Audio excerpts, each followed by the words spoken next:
আচ্ছা, আজকে আমরা যেটা দেখবো সেটা হলো right a dialogue between two friends. দুই বন্ধুর মধ্যে একটি ডায়ালগ রচনা করো about preparation for the examination, মানে পরীক্ষায় তোমার প্রস্তুতি কেমন সেটা নিয়ে বন্ধুর কাছে কি লিখতে হবে, একটা ডায়ালগ লিখতে হবে।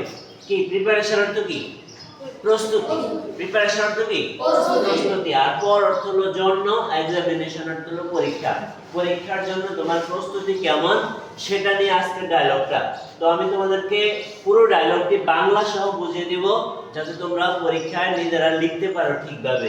তো প্রথমেই ধরো প্রশ্নের মধ্যে যদি কোনো নাম থাকে, ধরো প্রশ্নের মধ্যে নাম থাকবে যে তোমার নাম সিয়াম আর তোমার বন্ধুর নাম হলো রাপি, প্রশ্নের মধ্যে থাকবে, তখন তুমি কি লিখবা? তোমার নাম সিয়াম দিয়া প্রথমেই লিখবা কি গুড মর্নিং রাপি, শুভ সকাল রাপি। হাউ আর ইউ, হাউ অর্থ কেমন, ইউ অর্থ হও, আর অর্থ হও, ইউ অর্থ তুমি, তুমি কেমন আছো। হাউ আর ইউ, তুমি কেমন আছো। গুড মর্নিং অর্থ কি? শুভ সকাল রাপি। হাউ আর ইউ, তুমি কেমন আছো। তখন রাপি কি বলবে? গুড মর্নিং, শুভ গুড মর্নিং শুভ সকাল। আই এম ফাইন, আমি ভালো আছি, ফাইন অর্থ হলো ভালো। এন্ড ইউ, এবং তুমি কেমন আছো, বলো না, এবং তুমি কেমন আছো। তখন সিয়ামে কি বলবে? আই এম অলসো ফাইন, আমিও ভালো আছি। অলসো অর্থ হলো ও, অলসো অর্থ কি? ও। আই এম অলসো ফাইন, আমিও ভালো আছি। How is your preparation, how অর্থ হলো কেমন, ইজ অর্থ হয় তোমার প্রস্তুতি, তোমার প্রস্তুতি কেমন। হাউ ইজ ইউর প্রিপারেশন, তোমার প্রস্তুতি কেমন। তখন for, how is your preparation for the examination, for অর্থ হলো জন্য, এক্সাম অর্থ হলো পরীক্ষা। এক্সামিনেশনের সংক্ষেপে এক্সাম লিখতে পারো, এক্সামিনেশনের সংক্ষেপে কি লিখবা? এক্সাম। তাহলে সিয়াম কি বললো? হাউ ইজ ইউর প্রিপারেশন, কেমন হয় তোমার প্রস্তুতি। ফর অর্থ জন্য, দা এক্সাম, পরীক্ষার জন্য তোমার প্রস্তুতি কেমন। তখন রাফি কি বললো? মাই প্রিপারেশন, আমার প্রস্তুতি হয় ভেরি, মানে খুব, নাইস অর্থ সুন্দর, আমার প্রস্তুতি খুবই সুন্দর। মাই প্রিপারেশন, আমার প্রস্তুতি, ইজ ভেরি নাইস, খুবই সুন্দর। বাট, কিন্তু এখানে একটা ফুল স্টপ দিবা। বাট কিন্তু আই এম সামহাট হলো কিছুটা, সামহাট অর্থ কি? কিছুটা। আই এম সামহাট উইক, আমি কিছুটা দুর্বল। উইক অর্থ কি? দুর্বল। উইক অর্থ কি? দুর্বল। I am somewhat weak in English, আমি ইংরেজিতে কিছুটা দুর্বল। এটা কে বললো? রাফি বললো।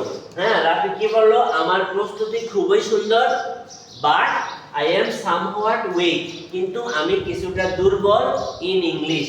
তখন সিয়ামে কি বললো?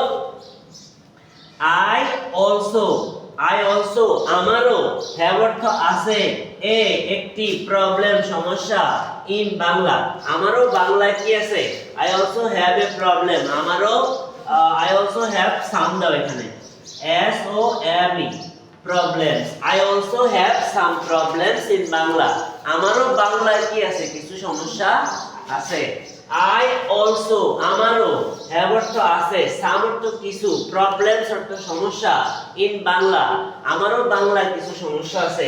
তখন রাফি কি বললো?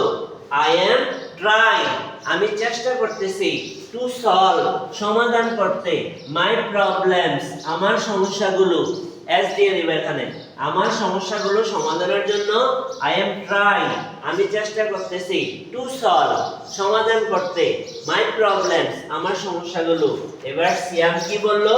আই এম অলসো ট্রাইং, আমিও চেষ্টা করতেছি। অলসো অর্থ হলো ও। আই এম অলসো ট্রাইং, আমিও চেষ্টা করতেছি, টু সলভ, সমাধান করতে, মাই প্রবলেমস, আমার সমস্যাগুলো, আমিও চেষ্টা করতেছি আমার সমস্যাগুলো কি করার জন্য? সমাধান করার জন্য। তখন রাফি কি বললো? You have to read attentively, attentively অর্থ হলো মনোযোগ সহকারে। রাফি একটা পরামর্শ দিছে। কি পরামর্শ দিছে? You have to read attentively for a good result, ভালো একটা ফলাফলের জন্য তোমাকে কি করতে হবে? মনোযোগ সহকারে পড়তে হবে। অ্যাটেন্টিভলি অর্থ হলো মনোযোগ সহকারে। অ্যাটেন্টিভলি অর্থ কি? তাহলে ইউ হ্যাভ টু মানে করতে হবে, আমাকে এই কাজটি করতে হবে, I have to do this work, আমাকে ঢাকা যেতে হবে, I have to go to Dhaka, এরকম কোনো কাজ করতে হবে, এগুলো হলো হ্যাভ টু হ্যাজ টু।